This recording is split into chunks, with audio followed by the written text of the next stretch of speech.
hukom sa ginibong drug bypass operation. Triple o 4 na doble ang bihikulo na gruso sa siyudad kang Naga. Mas complain ng police station kang Naga City Police Office. Newsbreak. Sa headlines, kan mga barata, jeepney driver inireklamo sin inaresto hulikan marikas sa pagmamaneho kasubanggi, biyan taras niyaon sa impluensya nin arak.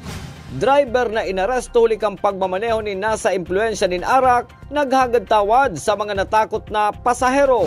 Kasambahay, nagpurbar magpalusot palawg sa BGM Pininsyabu kasubanggi, arestado. Prisaa 2024, nagpuunang unya na aldaw duman sa Sorsogon. Diyos marahay na hapon. Ako si Mark Mendoza. Asin ako si Antoinette Eduardo. Kami ang sa indong tagapagatud Bareta. Sobra ang katakutan kan mga pasahero kan sarong pang pasaherong jeepney haling Calabanga, Camarines Sur, huli kang sobrang rikas kang pagpadalagang kan driver. Si sarong pasahero na yaon sa kataid kang driver, nagmamadaling naglipat sa likodan na parte kan jeepney. Mantang si ibang sakay ang haros nagkukurahaw na sa pagpara. Aramong taman ang kumpletong detalles kayan sa report ni Melvin Machado. Kuya! Kuya! Kuya! Kuya! Luway-luway lang, kuya! Kuya! Para! Para po! Kuya, para! Kuya, para po! Kuya, para po! Para, kuya, sa kanto lang! Kuya, kanto lang po! Kuya, kanto lang po! Kuya! Kuya, para po! Kuya! Kuya, para! Sabi ko, para! Kuya, lampas na ako, kuya! Kuya, para po! Para po! Kuya, para po! Para po, kuya! Lampas na ako, kuya! Kuya, lampas na po ako! Kuya, para po! Para po, kuya! Lampas na po ako, kuya! Salamat po! Salamat po! Nanginginig ako. Nanginginig ako. Anong plate number ka yan? EVR 114. EVR 114. Ini sinaging eksena kasubanggi, biyantras na lunad si Miss Danica Vargas kang jeepney haling Calabanga pasiring sa siyudad kang Naga. Diay niya pinaguhuna pati na kang sa mga kapwa pasahero na yaon sa impluensya nin arak ang driver kang jeepney na pinagbistong si Ramil Nazaria. Dai po ta. Dai man kami nagkait sa iya. Yaon po siya sa driver side, dai po siya nagbaba kang inot. Kan nakasarakay kami, tsaka siya nagbaba ta makolekta po ning bayad. Kang nagkokolekta pong bayad, dai man po narisa na or naparong sa harayo, tiga-abot mi lang po si bayad. Ang mababanggaan na motorsiklo kang jeepney na pinagmamaneho ni Ramil ang nagpaabot din sumbong sa PNP Bumbon kung kaya nila mag-inikan mga otoridad. Kinumpirmar man ni Police Captain Richilla Matias na yaon mananggad sa impluensya nin arak ang driver kang jeepney. Yes po, kasi kang na-apprehend siya, bigla na lang siya nagturog sa taho kang tinampo. And kaya kang tigbit-bit siya digdi sa station is turog-turog siya, dahil siya makaulay ning tultul. Mayo din kaming, maray na lang nga ni, may nakabistado din sa iya, kaya iyo ang nakaulay mi manunungod sa mga details niya. Sa lado kang PNP, pinagtikitan subot ninda ang driver ng reckless driving asin nakipagkoordinar masinda sa LTO para sa iba pang aatubangon kaining pinalidad basado sa reklamo kan mga nagkatarakot na pasahero.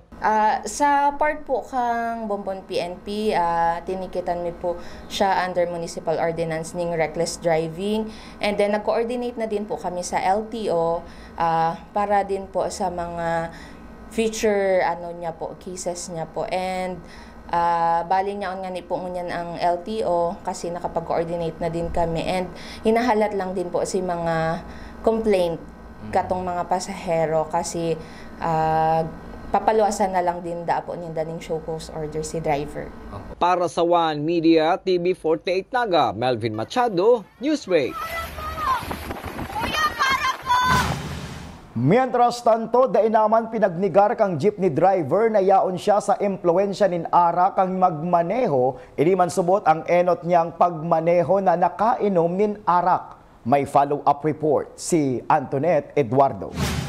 Inako ni Ramil Nazarea ang jeepney driver na ipinagreklamo asin inaresto huli kan kaskas na pagmamaneho na ikinatakot kan sa iyang mga pasahero na yaon mananggad siya sa impluwensya nin arak. Inarkila subuotan sa iyang pinagmamanehong jeepney asin kan mabayada na. Digdi na subuot sinda nagkaigwanin pag-iirinuman. Huli tapauli na. Nag-pick up pa siya nin pasahero kung sa insaro si Miss Danica Vargas sa naglunad.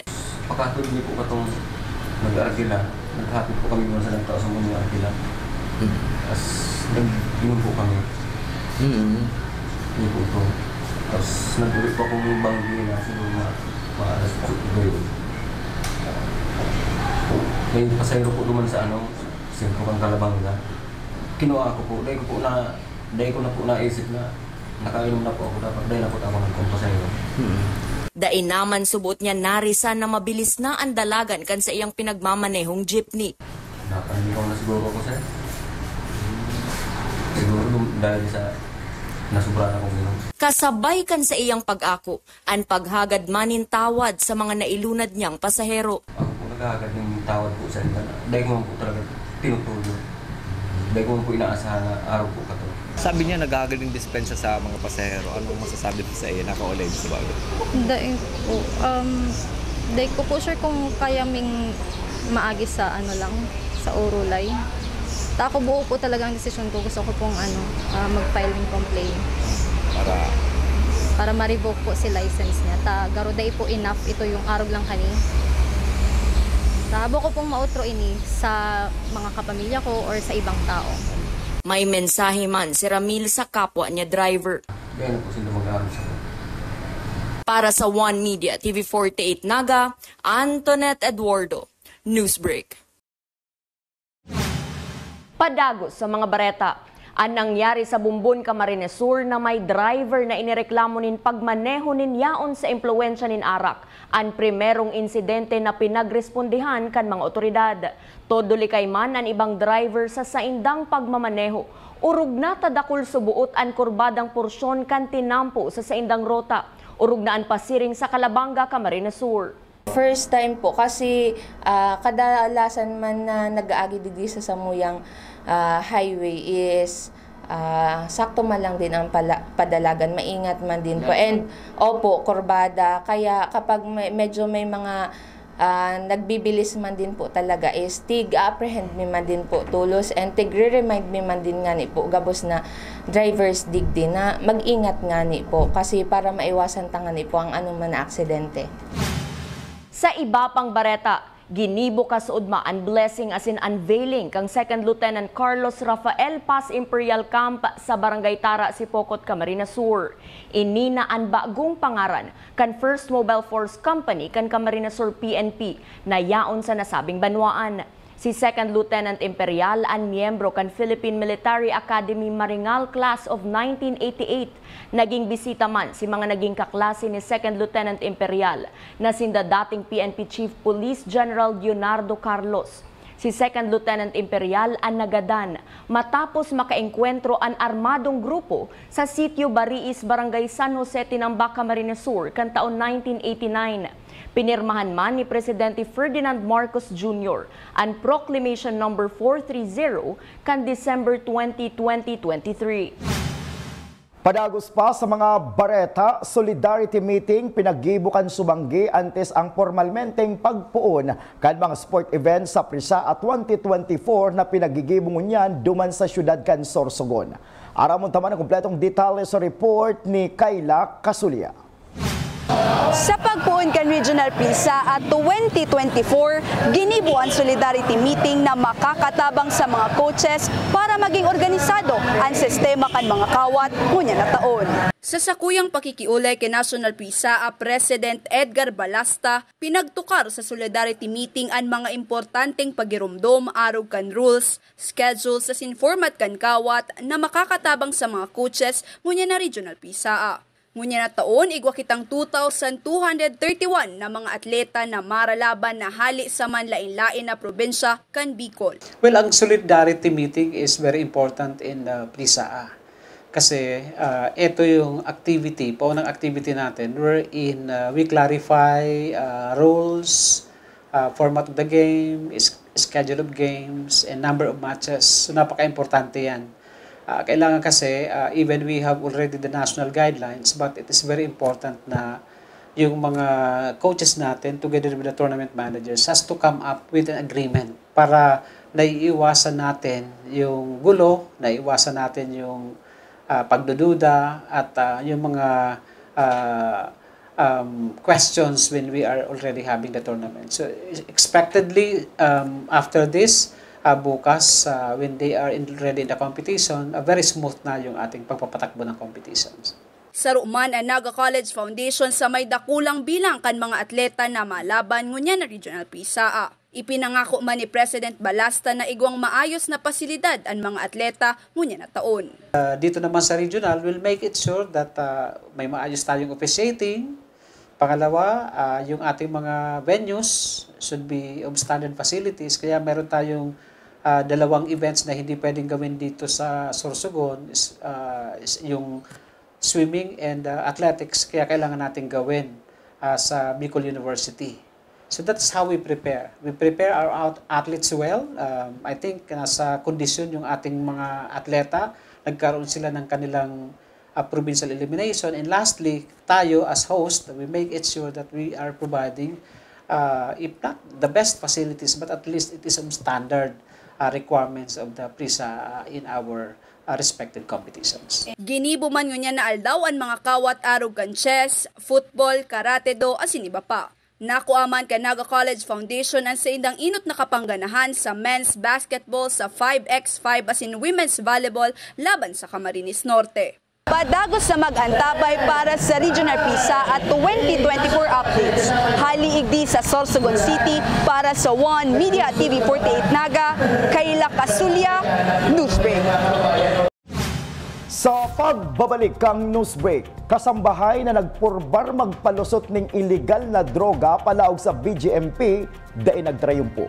Iyan asin iba pang mga bareta sa pagbuelta kan One Media TV 48 Naga, Newsbreak. Dakop sa ginibong drug bypass operation. Triple o 4 na doble ang bihikulo na gruso sa siyudad kang Naga. Mas complain ng police station kang Naga City Police Office. Newsbreak. Flight attendants, prepare for takeoff, please.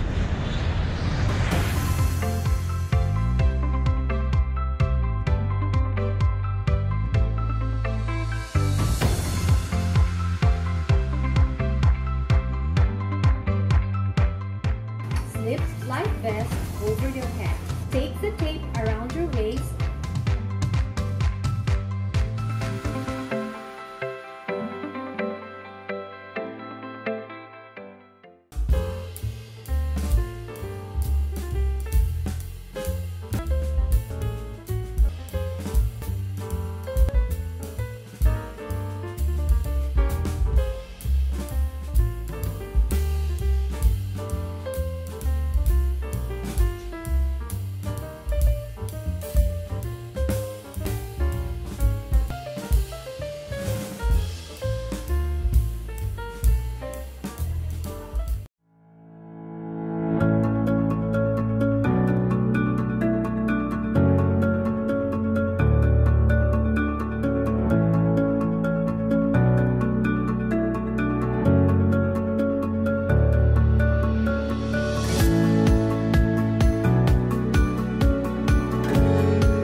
Converge is a world-class ICT company with the most resilient and superior fiber optic service in the Philippines that continues to delight millions of its users in the consumer space while serving a growing number of business clients in the SME, enterprise, and wholesale segment.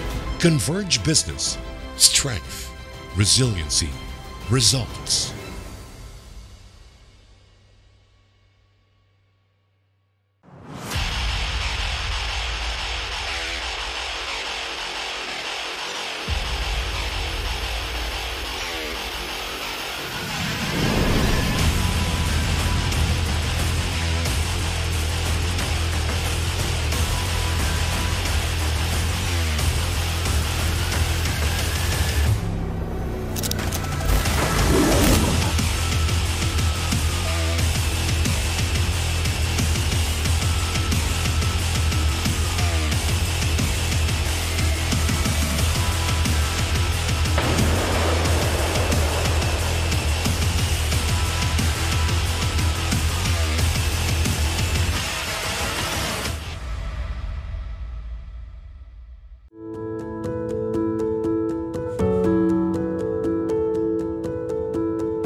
Yung pinakamasayang part ng pagiging band member po is yung marami pong nakikilalang mga ibang band members din po. And at the same time po yung may mga engagement po sa labas po. And yung challenging naman po is yung time management po. Kasi yung practice namin po sa banda is hindi po magpapares yung schedule namin. Una po yung time management po. Since elementary po is band member na po ako. Through the years po is na ma-manage ko na po yung time po, and isa po yung naman na nag-develop po sa personality ko po is discipline. Abangan niyo po kami sa darating na concert po is yung mga performance namin na hindi pa na ipapalabas po, gagawin namin po yung best namin. Sa lahat po ng sumusuporta sa amin po is manood po kayo sa Tanog Banda ngayong darating na April 20, 2024 po. Yan lamang po. Maraming salamat. Kung sa preparation po para sa Tanog Banda, actually, parang pareho lang. Actually, kasi yung band namin, regular naman siyang nagpa-practice with or without competition. So, ang kaibahan lang, syempre meron tayo ngayong mga contest piece, so doon kami nag-focus ngayon. Siguro sa members, dahil yung members ng Biscast Band, talagang true lovers of music. Naging member sila ng banda, hindi dahil sa gusto nilang maging scholar. Dahil actually sa Biscast, scholar na sila lahat kahit hindi pa sila pumasok ng band. Kaya ang nandito sa amin, yan talagang lovers of music. So ang siguro maganda, talagang yung may puso sa music ang nandyan sa amin. And talagang committed sila sa pagiging band member. So kung magpasalamat sa NCF, DepEd, lalo na kay Sir Ben Villanueva sa pag-sponsor ng Tanog Banda. Dahil dito ay masi-showcase yung mga talents ng mga bata. Iyan naman kasi ang pinakamahalaga, yung talent ng mga bata na maipakita nila sa public para naman ma-appreciate sila. Then ngayon kasi parang nawawala na yung mga manunugtog dahil sa technology. Mapansin mo, yung mga tumutugtog sa sayawan, wala na. Okay, so ngayon sa Tanog Banda, maipapakita ng mga bata yung mga talents nila sa music. Okay, and sa community naman ng Biscast, first, nagpapasalamat ako sa aming president dahil buo ang suporta niya sa mga estudyante actually, lahat, hindi lang sa banda, lalo na sa culture and art. So, 100% ang suporta niya, lalo na sa banda, when it comes to funding, support financially. And sa mga estudyante naman, and buong Biscast community, abangan niyo po ang pagsali ng ating banda sa Tanog Banda 2024.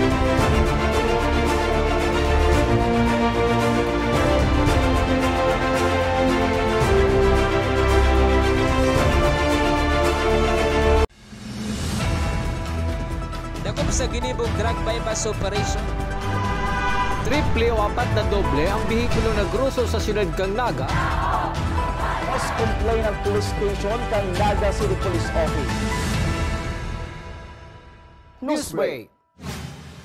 Sa pagpapadagos kan mga bareta, punong barangay kan Igualdad Syudad ni Naga nag-ako na magayon sinaging resulta kan sa indang pag-atindir nin training para sa mga opisyal kan barangay na mandatory witness sa drug operation sa Naga.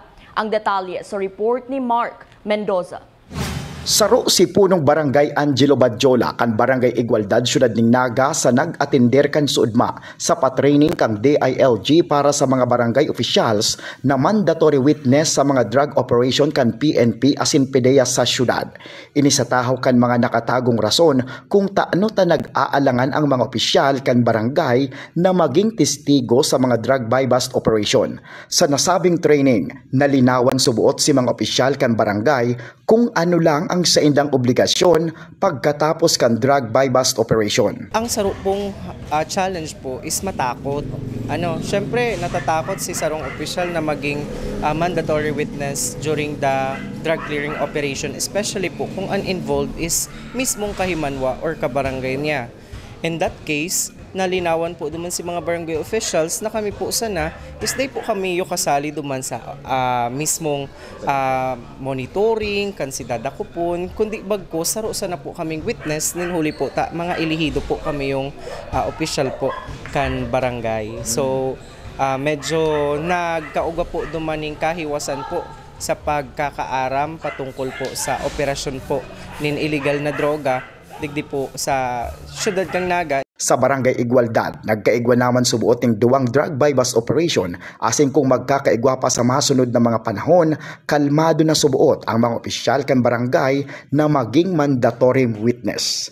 Yes po sir, medyo kalmado na po kita, especially na kaibanan ta po si satuyang mga barangay officials, si satuyang mga barangay kagawad. Nalinawan din po ako na dailang din po punong barangay ang kinakaipuhan or ang mandatory na magpahiling po during the drug buy-bust operation. Ngunya na aldaw matatapos ang training sa mga barangay officials kang Naga bilang mandatory witness sa drug operations sa syudad. Para sa One Media TV 48 Naga, Mark Mendoza, Newsbreak. Mientras tanto, kabali sa aktibong nagsusuporta sa mga programa kontra sa iligal na droga sa syudad ng Naga iyo ang Public Safety Office na pinamamayuhan man ni Mr. Rene Gumba. Saro ang isumbong mo ang pusher hotline sa pinagsusuportahan kan PSO bilang miyembro kang City Anti-Drug Task Force na pinagkrear kan lokal na gobyerno kan Naga. Ang PSO ngunyan naging parte kadtong sa tuyang City Anti-Drug Abuse Task Force. So bilang miyembro po kang task force, nakasuporta kami duman sa mga interventions na ginigibong ngunyan. Inot itong sa tuyang isumbong ang pusher hotline. So aktibo duman ang sa tuyang Public Safety Office. Ikaduwa ining mga training na ginigiribo po ngunyan. Sa police report, daing nagtrayumpo ang kasambahay na residente kan Barangay Kararayan, Syudad ni Naga sa iyang plano na magpalusot palaog sa BJMP nin subuot 15 grams nin shabu na nagkakantidad 102,000 pesos. Ini matapos na marisakan sarong Jail Officer 1 na may 4 na pidasong bagay na napapatos nin masking tape. Tulos man pinagtimbre sa Naga City Police Office an sa indang nadiskubre. Kasabay na ang pag-aresto sa sospek. Pinag-aaram ngunyan kan mga otoridad kung si isay na inmate ang babagsakan kaini.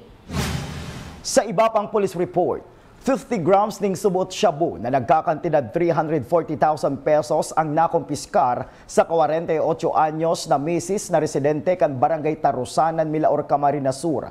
Mantang nakadulagman ang sayang kaibahan na sarong 49 anyos na residente kan kaparehong barangay matapos ang ginibong anti-illegal drug buy-bust operation kan mga operatiba kan PDEA Camarines Sur, PDEA Naga, Camarines Sur Intelligence Unit, Naga City PNP, PNP IMEG asin Milaor PNP.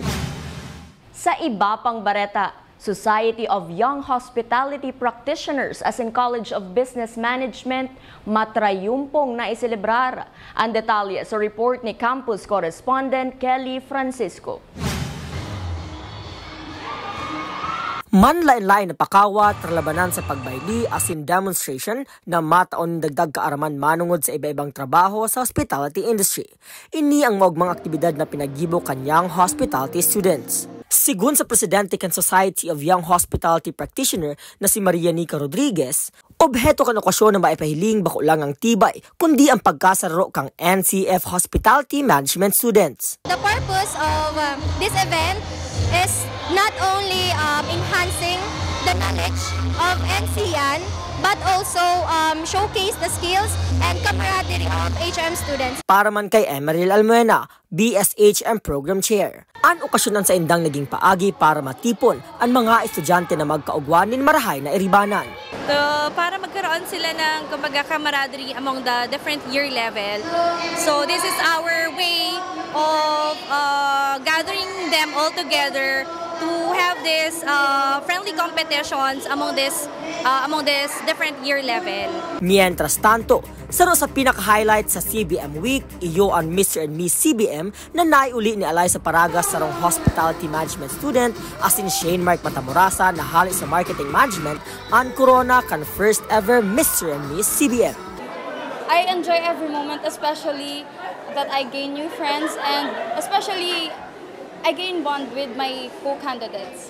And for my supporters, for my department, feel ko yung support nyo and we don't know what's next, but I encourage you to still support me up to our next journey.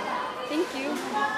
For me, the feeling of becoming the Mr. CBM, it feels surreal. I've joined so many pageants, but this is the only pageant that I've won. And I'm very thankful for everyone who supported me, especially to our handler and to our CBM community. Very happy because napakarami ng tao na gusto mapupunta dito sa stage na to and makoronahan bilang first Mr. CBM, pero sa akin napunta. It's such a grateful feeling for me. Para sa One Media TV48 Naga, Kelly Francisco, Newsbreak. Asin yan ang mga bidang baretang nakalap kan mas pinakusog na puwersa kan One Media TV48 Naga News and Bicol Affairs. Day malingaw na i-follow ang samayang official Facebook fan page One Media TV48 Naga. Ako po si Mark Mendoza. Padagos kaming mahatod nin mga baretang garantisadong nagingenot as sinapapanahon. I-hit ang subscribe button sa samayang official YouTube channel One Media TV48 Naga, tanganing updated kita sa mga bareta asin istoryang bida. An Bicolano. Ako si Antoinette Eduardo asin ini an One Media TV48 Naga Newsbreak. Dakop sa ginibong drug bypass operation. Triple o 4 na doble ang bihikulo na gruso sa siyudad kang Naga. Mas complain ng police station kang Naga City Police Office. Newsbreak.